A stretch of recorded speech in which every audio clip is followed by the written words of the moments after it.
ভালোবাসার টানে ঘর ছেড়ে যাওয়া এখন এই সমাজের মধ্যে একটি ব্যাধি হয়ে দাঁড়িয়েছে। সূত্রের দাবি, এমনই এক ঘটনা ঘটেছে মঙ্গলবার রাতে।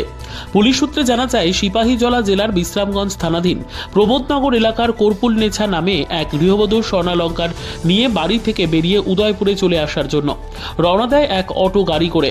তখন এই ঘটনা বাড়ির লোক জানাজানি হতেই লোকজন পিছু ধাওয়া করলে একটা সময় বাগমা করাইয়ামুড়া এলাকায় আসতেই মহিলাকে ঘিরে ধরে বহু মানুষ। কেন অটো গাড়ির পেছনে মানুষ ধাওয়া করছে তা জিজ্ঞাসা করতেই ঘটনাস্থল থেকে চম্পট দেয় এক যুবক। পরবর্তী সময় মহিলার ব্যাগ তল্লাশি করে ঘটনাস্থলে থাকা লোকজন। পরে খবর দেওয়া হয় বাগমা ফাঁড়ি থানায়। থানার আইসি ইনচার্জ সূর্যমোহন দাস ঘটনার খবর পেয়ে ছুটে যায় ঘটনাস্থলে। মেয়েটিকে জনতার হাত থেকে উদ্ধার করে থানায় নিয়ে আসে।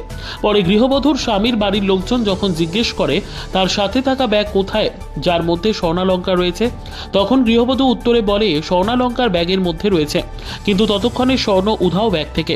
পরে পুলিশকে বিষয়টি জানালে পুলিশ পুনরায় ঘটনাস্থলে গিয়ে 3 ঘন্টার চেষ্টায় একটি নেকলেস এবং একজোড়া স্বর্ণের কানের দুল উদ্ধার করে একই ব্যক্তির কাছ থেকে। পরে গৃহবধূর পরিবারের হাতে রাত প্রায় 12টা নাগাদ স্বর্ণালঙ্কারগুলি তুলে দেয় পুলিশ। গোটা ঘটনায় চাঞ্চল্য ছড়ায় বাগমা জুড়ে।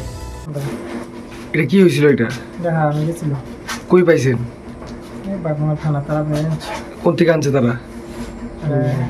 করিয়ামুড়া এলাকা থেকে। এটা কারা ছিল? এটা আমার ওয়াইফের। ওয়াইফ কি কেউ দিয়ে দিছে নাকি? না দিচ্ছে না, ব্যাগও ছিল, ব্যাগের থেকে বেরিয়ে গেছে, তারা পাইছি পাই দিয়ে দিছে। হ্যাঁ, থানার কাছে দিছে, থানা তারা আমরা দিয়ে। ওর বাড়ি কোন জায়গাতে?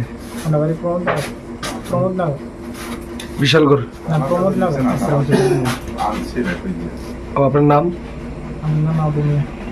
এটা কে আনছিল? হারাইছে যে কে হারাইছে? আমার ওয়াইফের। ওয়াইফের নাম কি? কোথায় গেছে?